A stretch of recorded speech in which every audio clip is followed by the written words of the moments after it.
huge season coming up. Let's deal with the boring housekeeping right out of the gate. Shane Buechele, your starter? Is that always a favorite? That's it. I tell you right now, that's probably been the number one question since the moment he walked on campus. Yeah.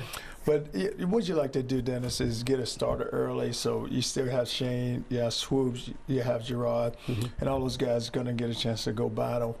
But I'd like to name a starter early just because the flow of the offense, and you want someone who's in control, and the players get to hear that voice over and over, and he get to make the decision. He's going to be the decision maker. Right. And I figured, you couldn't tell us right now, but given that, I mean, the way you've talked about him, he seems to be, he's the gym rat you like. Yes. He's a leader. Yes. The upperclassmen are actually following what he does, and we all saw what he did in the spring game.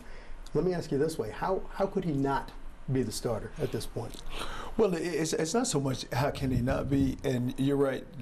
I said he's a gym rat. I said that the players flow to him, but you still look at a young man that is he's still developing himself. Sure. And he'll tell you that he knows that there's so many more things that he needs to get better at, and so he'll be given that opportunity, and that's why you like preseason camp now, because even though we don't play for a month away, at least he can earn out all those things that he needs to get done, and now when he's ready, when he's placed in that position, he's ready to go.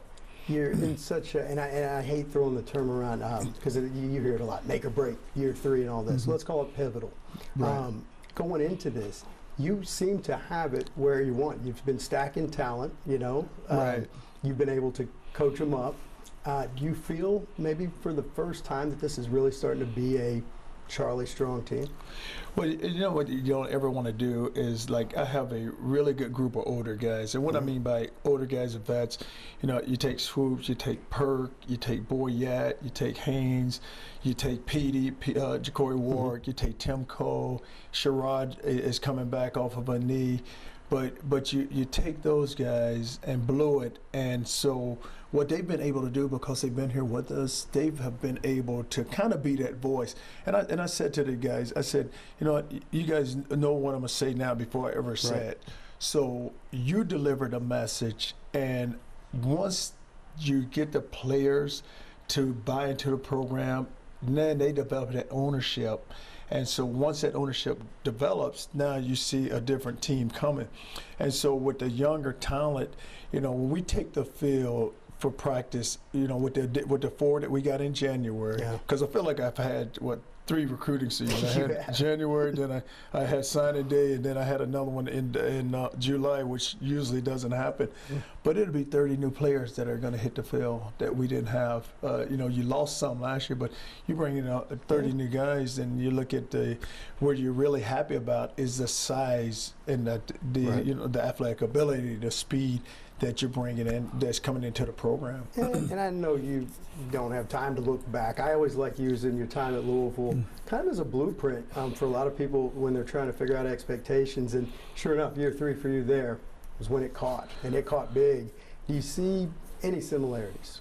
Well, you just had 2 different teams, and you look back there, and Teddy was coming into year 2, and so now you had older guys that have been in the program, so they were coming into their junior year. Whereas here's a little different, because you're looking at 2 recruiting classes, so now you go sophomore and hoping that the freshmen you come in can help us. And we're not, when you look at our senior class, I think we have somewhere between 12 to 15, which is a very small group. So you're counting on this young group to come in and hoping that you can get them caught up fast enough where you can get them up to pace where they can come in and can help us in some type of way. Sure. And do you find that, because people look at that and are just so ready, do you find yourself always walking the fine line like, I'm optimistic, but you got to remember we have a young nucleus. I know people don't want to hear it's probably going to hit next year. How do you balance that? Oh, and that's the big balance, because I tell you what, we have unbelievable fans here, and they deserve it, because everybody's kind of waiting for that explosion, because the program, you just don't see this program down, so everybody waiting for it, and somehow what's going to uplift it. And you have to balance it, because you're looking at a young group here that really hasn't even, some of them hasn't even taken the field yet, Right. and you're counting on them so much. Sure. But I always look at it as from an athletic standpoint, like physically they're going to look good, like they're going to be able to match up, with anyone. They'll be able, but it's the mental part. Now, just can they handle it? Yeah. Your core values were such a big, they were out front and center, which is cool. It actually hurt your numbers early. It made it pretty tough sledding. Have you found that because people know what you stand for, it's not only helped you in recruiting, but even more so with this latest Baylor haul? It seemed like, boy, they were quick to jump over you. Did that have any factor in people coming? Well, what you have to look at, and what players start doing, they start looking at your program, and they look at how, what is all involved, who's a part of it, and what they're getting done. And you know what? Our biggest recruiters for us are our players who are here now, because they're the ones, with us getting the additions that we got, the latest edition. All those guys, it's more like, hey, you come here, this is the way it is, and this is what it's all about. But they become the salesman for us, and that's what you really like, because now they're becoming that voice. Yeah. And that's what you need. You need another voice, and it's coming more from them than anywhere else. Sure. Hey, and I know you're a coach. You got to be a master motivator. You have all kinds of ways to incentivize, or whatever the right word is. Is one of the best incentives fear from, there were some tough games last year, and I'm thinking about that Notre Dame game in South Bend. It's on those kids' brains. And now you can have competition. So you look at it, we're in a position now where we've never had competition. Yeah. So you get the fear, but now now a guy knows, hey, when I go out, I got to. Well, no, I'm only going to be given so many opportunities because I have someone who's really pushing me now. And so you really love the competitive side of it now, where our players know how to compete. And that's what the off-season program has been all about. It's all about competing now. Sure. Finish the sentence, I guess, if you can. This 2016 season will be a success if we play consistent, and that's what we haven't been. We have not been a consistent team, because you watched last season, it was so up and down. And you look at, we miss an extra point against Cal, we drop a punt against Oklahoma State, then we get hammered by TCU, then we go beat Oklahoma, and then you lose Iowa State. So we have to develop some consistency, and we have to play week in and week out. I always say to them, Dennis, I just like to know what to expect. Just somehow, somebody just help me a little. I just like to know what to expect today. Yeah, and I always saw a lot of that, what happened last year, the inconsistency. A function of youth. I know you don't want to be quick to just play the youth card, but that kind of comes with the territory, right? But more than anything, you were like, it's just a drive and determination. When you go compete, it's like. And I do. I always look at it. It's the athletic ability, the physical. It's all mashed up. Now, it comes down to just mental toughness, and then just go in and compete. But compete each and every play. Yes, this is a high-level game. This is a big-time game. You can't take plays off. Yeah. But as a coaching staff, we got to coach, and we got to coach a lot better also. You've been on the job, I want to say, maybe 31 months, 2.5 years. How different is it now? The culture, the mindset, their ability, your players' ability to flow instead of to be learning? Well, now you just feel like you're getting there, because even though you changed the offense, you made some, we tweaked it up some. Now, but guys are buying into it, and you got something, but that they have been accustomed to coming out of their high school programs. So now the flow is so much better now, and also the message is better, because I don't have to stand up and deliver the message all the time. Right. It's now I can give it to the older guys, and they can go deliver the message for me. Yeah. You're talking about leaders and how the players. We think about Malik. How is he as good a recruiter and leader as he is a player on Saturdays?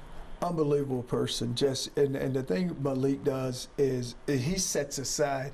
Not too many guys can take the football helmet off and put it down. Whereas he can put down the football helmet and he can become a great recruiter. He become just a great advisor for the whole university. Yeah. And during the recruiting, it was so funny because Gene DeLance played a trick on us. So DeLance calls Sunday before signing day. Malik calls me and says, "Hey, Coach, what's the deal with DeLance?" I said, "What do you mean?" He just hit me up and said, "Hey, I'm not feeling Texas right now, man. I don't know if I can do it, Malik. I'm not feeling it." And so then, 10 minutes later, Amenahu calls me and he says, "Hey, Coach, we had this group message going. DeLance is out of the group message. What's going on?" I said, "Just hold, just calm down. Let me find." So I called BJ, Brian Jean-Marie, because he's recruiting him, and I say, "We need to find out what's going on with DeLance because he's going to hit up Malik." And so BJ calls. He's actually at the house at that time. Right. So he looks at DeLance and he looks at his phone and he looks at DeLance and DeLance starts laughing. He says, "Coach, I'm only kidding with those guys." Nice. So I called Malik back and I said he was only kidding.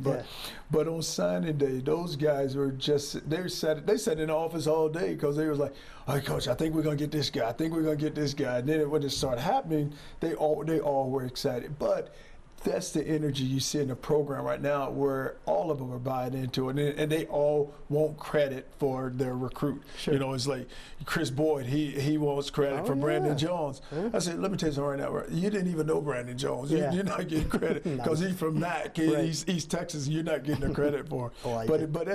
But you see that now, and that's what's fun. And 2.5 years in, how have you changed? I mean, it's a grinder. We're talking about it off camera. I mean, this job has so many demands. How have you changed? You know what you have to do, then you have to be able to balance, and everything is about balance, and you have to be able to balance your life, which also, because you have a different life, so you have your job and you have your life, and it has to be a balance. But it's so hard to do because your phone never stops ringing and your mind just never stops going. I mean, it's always like something going on, or you get a phone. We go on vacation and my daughter Haley grabs my phone and said, "Dad, put the phone down." Oh, I bet. And I said, I would love to put that phone down, but I said, one more call, and then there comes someone else calling. But you had to be able to balance it, and the thing that you see that happens is that you just have to make sure that every I is dotted and every T is crossed, and just do your job. Still making time for the 5-mile runs? I still make time. That would not change. That's kind of my it gets me settled down. That's my peace, and so I have to do it early in the morning. I have to do that. For sure. Lastly, just the biggest challenge, biggest concern, as you move into this season, what is just jumping off the page to you? Well, when I look at it, then the biggest concern is that just the youth, and then you have a demanding schedule because you go Notre Dame and then you go on the road to Cal, then we're open, and then we hit 9 straight weeks of conference play. So can we be consistent enough where each and every week can we go in and play at a level that will get us to where we need to get to?